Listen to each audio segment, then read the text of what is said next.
Hi, ako nga pala si Cha Padilla. By background, dati akong yaya for almost 12 years. Alam mo kung anong naipon ko?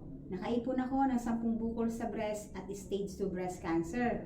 May goiter ako, labas at loob. Meron akong sinusitis, dysmenorrhea at constipation.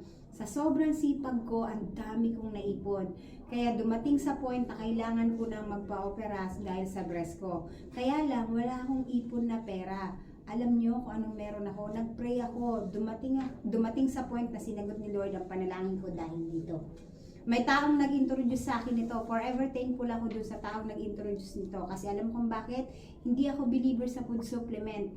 Pero dahil sa isang bote ng Intra na address yung bukol ko sa breast, sobrang thankful ako kasi imagine mo, yung 300,000 na dapat gagastusin ko sa ospital, gumaling dahil dito sa Intra. Kaya kung ikaw may nararamdaman ka ngayon at mahal mo yung sarili mo, inom ka rin ng Intra. Kung mahal mo yung pamilya mo, gawin mo yung business.